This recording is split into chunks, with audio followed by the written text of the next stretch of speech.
Hello viewers, welcome to our YouTube channel Elident dental hospitals. So ఇవాళ నేను మీ ముందుకు వచ్చింది, మేము రెగ్యులర్గా ఈ డెంటల్ ఎడ్యుకేషన్ కంటెంట్ అనేది ఇస్తూ ఉన్నాము. సో ఈ రోజు మెయిన్గా చర్చించబోయే అంశం ఏంటి అని అంటే, ఈ ఎత్తు వంకర పళ్ళకి లేదా ఎగుడు దిగుడు ఉన్న పళ్ళకి, పళ్ళ వరస సరిగా లేని వాళ్ళకి ఎలాంటి బ్రేసెస్ తీసుకుంటే బెటర్, ఏ బ్రేసెస్ తోటి ఎలాంటి అడ్వాంటేజెస్ ఉంటాయని. ఇంతకుముందు ఒకప్పుడు తీసుకుంటే మనకు ఓన్లీ మెటల్ బ్రేసెస్ ఉండేటివి, మెటల్ బ్రేసెస్ చేసేవాళ్ళు, అదే రకంగా ట్రీట్మెంట్ అయిపోయేది. కానీ ఇప్పుడు సాంకేతికత కానీ, టెక్నాలజీ కానీ, డిజిటలైజేషన్ అంతా డెవలప్మెంట్ వచ్చేసేసి డిఫరెంట్ టైప్స్గా వస్తున్నాయి. మెటల్ అని, సిరామిక్ అని, సెల్ఫ్ లైగేటింగ్ అని, డేమన్ అని. అసలు వీటి మధ్యన ఉన్న మేజర్ డిఫరెన్సెస్ ఏంటివి, ఏది తీసుకుంటే మనకి ఎలాంటి నష్టాలు ఉంటాయి, ఎలాంటి ఉపయోగాలు ఉంటాయి, ఎలాంటి నిరుపయోగాలు ఉంటాయి అనేది మనం డిస్కస్ చేద్దాం. సో బై ద వే, నేను doctor M Charan Kumar, co-founder and managing director of Elident dental hospitals. మా యొక్క centres Kondapur, KPHB, Manikonda and Banjara Hills 4 places లో ఉన్నవి. సో మనం టాపిక్ లోకి వెళ్ళిపోదాం. యాక్చువల్గా ఈ ఎత్తు వంకర పళ్ళు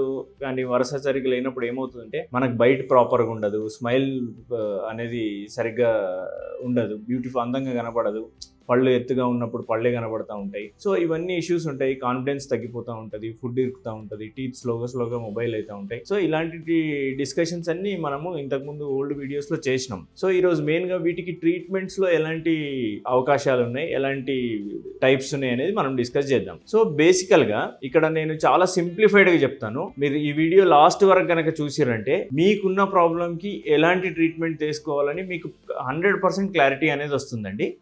సో లెట్ us స్టార్ట్. యాక్చువల్గా ఈ బ్రేసెస్ మనకి చాలా టైప్స్ ఉంటాయి. కన్ఫ్యూజన్ లేకుండా సింపుల్గా చెప్పాలంటే, depending on the material 2 types ఉంటాయండి. ఒకటి ఏంటి అని అంటే మెటల్, ఇంకొకటి ఏంటంటే సిరామిక్. అంటే ఇవి స్టీల్తో తయారు చేసిన, మెటల్తో తయారు చేసిన ఏంటంటే మెటల్ బ్రేసెస్. సిరామిక్తో తయారు చేసినది ఇప్పుడు సిరామిక్ బ్రేసెస్ అంటాం, క్లియర్ బ్రేసెస్ అంటాం. అంటే వీటికి తేడా ఏముంటుంది అంటే, ఈస్థెటిక్ వాల్యూస్, అంటే చూడ్డానికి మెటల్ అనేది ఇప్పుడు స్టీల్ లాగా ఉంటుంది, చూడంగా దూరం నుండి కూడా చూడంగానే కనబడుతుంది. సిరామిక్ అనేది సేమ్ మీ పన్ను కలర్లో ఉంటుంది, చూడంగానే అంత ఈజీగా గుర్తుపట్టలేరు, అంటే కొంచెం కాస్మెటిక్గా ఉంటుంది, అంతే తేడా, ఇంకా వేరే రీజన్స్ ఏముండయి. అదే మనము depending on the technique used, ఎలాంటి టెక్నిక్తో చేస్తున్నారన్న దాన్ని బట్టి 2 రకాలు ఉంటాయి. ఒకటి బేసిక్, ఒకటి సెల్ఫ్ లైగేటింగ్. ఇప్పుడు మెటల్ తీసుకుంటే మెటల్లో metal basic, metal self ligating, సిరామిక్లో ceramic basic, ceramic self ligating అనే టైప్స్ ఉంటాయి. సో ఈ టెక్నిక్లో ఏం డిఫరెన్స్, ఒకవేళ మెటల్ బ్రేసెస్ కనుక తీసుకున్నాం అనుకోండి, బేసిక్ బ్రేసెస్, అందులో ఏమవుతుందంటే బ్రాకెట్ పెట్టి, వైర్ పెట్టి, ఆ వైర్ని స్టెబిలైజ్ చేయడానికి మనం ఎలాస్టిక్స్ వాడుతూ ఉంటాం. ఎలాస్టిక్స్ అంటే తెలుసు కదా, మన రెగ్యులర్గా వచ్చే రబ్బర్ బ్యాండ్లు. సో అలాంటివి ఇక్కడ కూడా మనం ట్రీట్మెంట్లో కూడా యూజ్ చేస్తాం. ఎలాస్టిక్స్ వాడినప్పుడు ఏమవుతుంది అంటే, మనం ఏమైనా ఫుడ్ తీసుకున్నా, ఏమైనా తిన్నా కూడా ఎలాస్టిక్ ఎట్లా ఉంటుంది, కొంచెం జిగట లాంటి వస్తువు కదా, ఈజీగా అతుక్కుపోతుంది ఫుడ్ అనేది. సో రెగ్యులర్గా ఓరల్ హైజీన్ మెయింటెనెన్స్ అనేది ఇష్యూ అవుతుంది. మీరు కూడా ఎక్కువ కేర్ తీసుకోవాల్సి ఉంటుంది క్లీన్ చేసుకోవడానికి. అంటే కొన్నిసార్లు క్లీన్ చేసినా పోదు, లేదా ఓవర్గా క్లీన్ చేస్తూ ఉంటా, ఎలాస్టిక్ ఊడిపోతూ ఉంటుంది. ప్లస్ సెకండ్ థింగ్ ఏంటంటే, ఈ ఎలాస్టిక్ రబ్బర్ బ్యాండ్స్ అనేవి ఎట్లా ఉంటాయంటే, ఈ రబ్బర్ బ్యాండ్స్ చేసిన రోజు కానీ, ఎలాస్టిక్స్ చేసిన రోజు కానీ ఎంతైతే ఫోర్స్ ఉంటుందో, మీరు మళ్ళీ 1 month తర్వాత మా దగ్గరకు వచ్చేసరికి అంతే ఫోర్స్ ఉండదు, అంటే అందులో ఎలాస్టిసిటీ తగ్గిపోతుంది. ఫర్ ఎగ్జాంపుల్, ఒక బాక్స్ కి మనం రబ్బర్ బ్యాండ్ వేసినాము, మళ్ళీ ఒక 1 month తర్వాత తీస్తే ఆ రబ్బర్ బ్యాండ్ లో టెన్షన్ ఉండదు, లూజ్ అయిపోతూ ఉంటుంది. అంటే ఫోర్సెస్ మనకు ప్రాపర్ గా పడట్లేదు. ఫోర్సెస్ ప్రాపర్ గా పడదు కాబట్టి అప్పుడు ఏమవుతుంది అని అంటే, మీకు ట్రీట్మెంట్ జరగాలి కాబట్టి ఇక్కడ ఫోర్సెస్ ఎక్కువ యూజ్ చేయాల్సి వస్తుంది. ఎక్కువ ఫోర్స్ యూజ్ చేస్తే కానీ మనం అనుకున్న మూమెంట్ రాదు. ఒకవేళ మీరు ఏదైనా విజిట్ మిస్ అయినా కూడా మీకు ఆ ట్రీట్మెంట్ కొంచెం డిలే అయ్యే ఛాన్స్ ఉంటుంది. సో ఇది బేసిక్ బ్రేసెస్ తోటి. ఇంకోటి, బ్రాకెట్ సైజ్ పెద్దగా ఉండేసరికి మన టీత్ పైన చాలా సర్ఫేస్ వరకు ఆ బ్రాకెట్ ఆకుపై ఉంటుంది కాబట్టి మీకు మీ పెదాలకు కానీ, చీక్స్ కానీ, చెంపలకు కానీ కొంచెం ఇబ్బందిగా ఉండే అవకాశం ఉంటుంది. నెక్స్ట్ వచ్చేసేసి సెల్ఫ్ లైగేటింగ్. ఈ self ligating is a very good thing. ఎందుకు అని అంటే, ఇందులో ఎలాస్టిక్స్ వాడడం, అసలు బ్రాకెట్ పెట్టేసేసి వైర్ పెట్టేసిన తర్వాత ఒక మెటల్ డోర్ లాంటి మెటల్ ఇంటర్ఫేస్ వస్తుంది, ఆ డోర్ లాంటిది ఓపెన్ చేసేసి వైర్ పెట్టి క్లోజ్ చేయడమే. సో దీనివల్ల ఏమవుతుంది అంటే, ఫోర్సెస్ ఆర్ కాంప్రిహెన్సివ్, ఫస్ట్ నుండి లాస్ట్ వరకు సేమ్ టైప్ ఆఫ్ ఫోర్సెస్ పడుతుంది. సో మూమెంట్ అనేది జరుగుతూనే ఉంటుంది. సో తక్కువ ఫోర్స్ తోటే మనకి మూమెంట్ అనేది జరుగుతుంది. ప్లస్ ఒకవేళ ఏమైనా విజిట్ ఏమైనా మిస్ అయినా కూడా మీకు ట్రీట్మెంట్ అనేది డిలే అయ్యే ఛాన్స్ ఉండదు. అండ్ నెక్స్ట్ థింగ్ ఏంటంటే, బేసిక్ బ్రేసెస్తో పోలిస్తే ఈ బ్రేసెస్కి నంబర్ ఆఫ్ విజిట్స్ కూడా తక్కువ ఉంటాయి. ఎక్కువ సార్లు హాస్పిటల్కి రావడం, డాక్టర్ దగ్గరికి కన్సల్టేషన్ తీసుకోవడం అనేది ఉండదు. ఇంకోటి ఏంటంటే, ఈ బ్రాకెట్ సైజ్ అనేది చిన్నగా ఉంటుంది. సో మీకు లిప్స్ కానీ, చీక్స్ కానీ దాంతో ఉన్నంత డిస్కంఫర్ట్ దీనికి ఉండదు. ప్లస్ నెక్స్ట్ వచ్చేసేసి ఏంటి అని అంటే, మీకు ఎలాస్టిక్స్ ఉండదు కాబట్టి ఫుడ్ లాడ్జ్మెంట్ ఉండదు, మీరు ఈజీగా క్లీన్ చేసుకోవచ్చు. మీకు ఈ బ్రేసెస్ క్లీన్ చేసుకోవడానికి డిఫరెంట్ టైప్స్ ఆఫ్ బ్రషెస్ వస్తాయి, ఆ బ్రషెస్ తో మీరు ఈజీగా క్లీన్ చేసుకోవచ్చు. మీ ఓరల్ హైజీన్ కూడా ప్రాపర్ గా లాగా మెయింటైన్ అవుతుంది. సో ఇది ఇప్పుడు మెటల్ తీసుకున్నా సిరామిక్ తీసుకున్నా ఈ 2 రకాల తేడా అనేది ఇది. నెక్స్ట్ వచ్చేసేసి ఏముంటుందంటే డేమన్ బ్రేసెస్ అని ఉంటాయి. ఈ డేమన్ బ్రేసెస్ ఏంటంటే ఇది యునైటెడ్ స్టేట్స్ ఆఫ్ అమెరికా నుండి వచ్చిన సిస్టమ్, ఇది యుఎస్ఏ సిస్టమ్ అంటాము. ఇందులో ఓన్లీ సెల్ఫ్ లైగేటింగ్ ఉంటుంది, ఈ కన్వెన్షనల్ బేసిక్ బ్రేసెస్ అనేవి ఉండవు. ఇందులో ఉన్న తేడా ఏంది అని అంటే మన బ్రాకెట్ సైజు అన్నిటితో పోలిస్తే చాలా చిన్నగా ఉంటుంది ఫస్ట్ థింగ్. సెకండ్ థింగ్ ఏంది అని అంటే ఇక్కడ మనం నికిల్ టైటానియం వైర్స్ వాడతాం. వేరే సెల్ఫ్ లైగేటింగ్ బ్రేసెస్ లో మనం స్టెయిన్లెస్ స్టీల్ వైర్ వాడతాం. స్టెయిన్లెస్ స్టీల్ వైర్ కి నికిల్ టైటానియం వైర్ కి ఏం తేడా ఉంటుందంటే ఫ్రిక్షన్ అనేది తక్కువ ఉంటుంది నికిల్ టైటానియంలో. ఫ్రిక్షన్ అంటే ఏంది? ఫ్రిక్షన్ అంటే రెసిస్టెన్స్ టు మూవ్మెంట్. అంటే మనం ఒకటి మూవ్ చేయాలనుకున్నప్పుడు ఏదైనా ఫోర్స్ ఒకటి ఆపుతుంది అంటే దాన్ని ఫ్రిక్షన్ అంటాం అన్నట్టు. సో ఈ ఫ్రిక్షన్ ఉండడం వల్ల ఇక్కడ పెట్టిన ఫోర్స్ కి మనకు ఒక టైప్ ఆఫ్ మూవ్మెంట్ రావాలంటే టైం ఎక్కువ తీసుకుంటుంది. అదే డేమన్ లో అయితే ఫ్రిక్షన్ ఉండదు కాబట్టి మనకి తక్కువ టైంలోనే మూవ్మెంట్ అయ్యే ఛాన్స్ ఉంటుంది. సో అందుకని డేమన్ బ్రేసెస్ ఆర్ బెస్ట్. ఇంకొకటి ఏంది అని అంటే వీటి సైజ్ చాలా చిన్నగా ఉంటుంది. చిన్నగా ఉండడం వల్ల ఏమవుతుంది అని అంటే మన లిప్స్ కానీ చీక్స్ కానీ అన్ని రకాలుగా కంఫర్టబుల్ ఉంటుంది. So this is about Daemon braces. Next వచ్చేసి లింగ్వల్ బ్రేసెస్ అంటాం. లింగ్వల్ బ్రేసెస్ అంటే ఏంటి అని అంటే ఇప్పటి వరకు మనం చర్చించిన బ్రేసెస్ మొత్తం కూడా ఇట్లా బయటి సైడ్ అంటే కనిపించే సైడ్ వేస్తాం.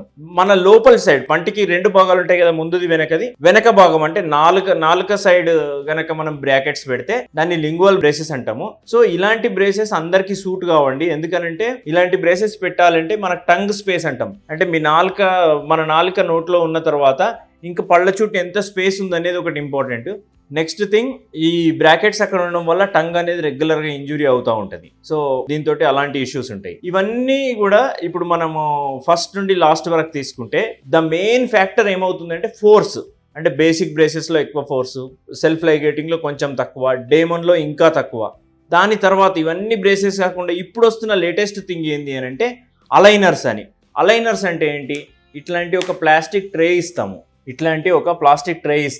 ఇట్లాంటి ట్రే అనేది మనం పెట్టేసుకొని ఎవ్రీ 2 వీక్స్ కనుక చేంజ్ చేస్తూ పోతే మీకు ట్రీట్మెంట్ అయిపోతుంది. దీనివల్ల ఉన్న అడ్వాంటేజెస్ ఏంటి అంటే దీనిలో ఇంకా తక్కువ ఫోర్స్, అంటే when compared to the braces ఇంకా చాలా తక్కువ ఫోర్స్ తోటి మనకు ట్రీట్మెంట్ అవుతుంది. నెక్స్ట్ థింగ్ ఏంటి అంటే మీకు బ్రాకెట్ ఉండదు, వైర్ ఉండదు, ఏం తినాలనుకున్నా తినొచ్చు. అంటే ఫుడ్ కాంప్రమైజ్ అనేది ఉండదు. ప్లస్ ఎక్కడన్నా బయటికి వెళ్ళాలి, ఎక్కడన్నా ప్రజెంటేషన్ ఇవ్వాలి, ఏదైనా మాట్లాడాలి, ఏదైనా ఫంక్షన్కి వెళ్ళాలి, పార్టీకి వెళ్ళాలన్నా కూడా మీకు బ్రాకెట్స్ వల్ల కొంచెం ఇబ్బంది ఉంటుంది ఫుడ్, ఎందుకంటే అన్ని రకాల ఫుడ్స్ తినలేరు. బట్ దీంతో అయితే మీరు అన్ని రకాల foods, there is no food compromise, no social compromise, no aesthetic compromise. అసలు ఇది పెట్టుకున్న తర్వాత కూడా ఎవరు గుర్తుపట్టలేరు. సో అలాంటి టెక్నాలజీస్ కూడా వచ్చినాయి. సో దీనికి ఎట్లా చేస్తాము అని అంటే మీకు ఫస్ట్ రాగానే ఒక స్కాన్ చేసేసి మేము ప్లాన్ తెప్పించిస్తాము. ఆ స్కాన్లో మీకు ఇమీడియట్గా తెలిసిపోతుంది కూడా. ఇప్పుడు బ్రేసెస్ తోటి అవుతుంది మీకు మంచిగా అవుతుంది అనే గ్యారంటీ మేము చెప్పగలుగుతాం. కానీ ఈ అలైనర్స్తో అయితే మీకు తర్వాత ఏ రకంగా రాబోతుంది, మీ అవుట్కమ్ ఎట్లుంటుందని మీకు ట్రీట్మెంట్ స్టార్టింగ్లోనే మేము చూపించగలుగుతాం. దాన్ని సిమ్యులేషన్ అంటాం అన్నట్టు. అట్లాంటి బట్టి చూపించవచ్చు. సో ఇవన్నిటికీ మెయిన్ థింగ్ ఏంది అని అంటే ఫోర్స్. ఎందుకంటే ఎట్లయితే మనకి సిస్టమ్స్ తేడా వస్తుందో మెయిన్ డ్రైవింగ్ ఫ్యాక్టర్ అనేది ఫోర్స్. ఎందుకంటే బేసిక్లో ఎక్కువ ఫోర్స్ ఉంటుంది, ఇంకా మనం అలైనర్స్కి వచ్చేసరికి ఇంకా తక్కువ ఫోర్స్తో సేమ్ మూమెంట్ అవుతుంది. ఎందుకు ఫోర్స్ అనేది అంత ఇంపార్టెంట్ అంటే మనం ఆర్థో ట్రీట్మెంట్లో 2 స్టేజెస్ ఉంటాయి. ఒకటి అలైన్మెంట్, ఇంకోటి స్టెబిలైజేషన్. అలైన్మెంట్ అంటే ఏంది? మీకున్న ప్రాబ్లమ్ సాల్వ్ అవ్వడం. ఫర్ ఎగ్జాంపుల్ ఎత్తుగా ఉంది, ఎత్తు తగ్గడం అనేది అలైన్మెంట్. స్పేసింగ్ ఉంది, స్పేసింగ్ తగ్గడితే అది అలైన్మెంట్. బట్ ఒక టూత్ ఒక పొజిషన్ నుండి ఇంకో పొజిషన్కి ఇట్లా మూవ్ అయినప్పుడు ఆ టూత్కు న్యాచురల్గానే రిపలెంట్ ఫోర్సెస్ అంటాం. అంటే మళ్ళీ యథావిధిగా ఒరిజినల్ ప్లేస్కి పోయే ఛాన్సెస్ ఉంటాయి అన్నట్టు. దాన్ని రిపెలెంట్ ఫోర్సెస్ అంటాం. ఆ ఫోర్సెస్ని ఆపి ఆ టూత్ని అక్కడనే స్టెబిలైజ్ చేయగలిగితే దాన్నే స్టెబిలైజేషన్ అంటారు. దీనికి మనం రీటైనర్స్ వాడతాం. ఇక్కడ ఫోర్స్ అనేది చాలా బిగ్ రోల్. ఎందుకనంటే ఎంత ఎక్కువ ఫోర్స్ వాడి మనం ట్రీట్మెంట్ చేస్తామో అంత ఎక్కువ ఛాన్సెస్ ఆఫ్ రిలాప్స్ అన్నట్టు. ఇప్పుడు మనం మామూలుగా చెప్తా ఉంటారు టౌన్స్లో కానీ ఇక్కడ కలిసిన వాళ్ళు, మా పిల్లలకు మేము ఈ క్లిప్స్ ట్రీట్మెంట్ చేయించినాం కానీ మళ్ళీ అట్లానే సందులు ఓపెన్ అయిపోయినాయి, మళ్ళీ మున్పులానే అయిందని. దానికి రీజన్ ఏంటి అంటే ఓవర్ ఫోర్సెస్ వల్ల గనక మనం ట్రీట్మెంట్ చేస్తే ఆ రకంగా వస్తుంది. ప్లస్ ఓవర్ ఫోర్స్ వల్ల చేసిన తర్వాత కూడా మీకు స్టెబిలైజేషన్ అంటే ఇలాంటి క్లియర్ రిటైనర్ వాడాలి. ప్లస్ పర్మనెంట్ రిటైనర్ అంటాం.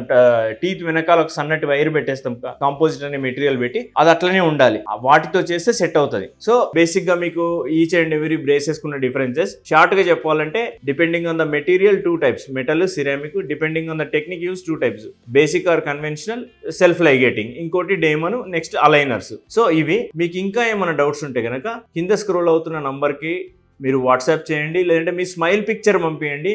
మీకు అప్రాక్సిమేట్గా టైము ప్లస్ ప్రైస్ ఎంత అవుతుందో కూడా మేము చెప్తాము. ఎందుకంటే మేము మీ వరస ఎట్లుందో చూడకుండా మేము చెప్పలేము. ఎందుకంటే ఈ వీడియో చేయడానికి కూడా కారణం చాలా మంది అడుగుతున్నారు మాకు కామెంట్స్ లో, మాకు ఎలాంటి బ్రేసెస్ బెస్ట్, నాకు 2 పళ్ళు ఎత్తుకున్నాయి 3 పళ్ళు ఎత్తుకున్నాయి అంటే ఆ రకంగా చెప్పలేము. ఎందుకంటే ఈ ట్రీట్మెంట్స్ అనేది ప్రతి ఒక్కరికి కస్టమైజ్డ్. ఇప్పుడు సేమ్ ప్రాబ్లం ఇద్దరికి ఇద్దరికి సేమ్ రకంగా ఉండదు, ఎందుకంటే దాంట్లో చాలా తేడాలు ఉంటాయి. సో మాకు maximum clinical examination plus x ray అనేది చూడాలి.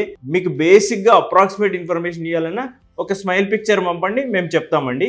సో ఈ వీడియో కొంచెం లెంతీగా ఉంటుంది, but it is very much informative. Thank you, ధన్యవాదాలు. నేను మీ doctor M Charan Kumar from Elident dental hospitals. Thank you.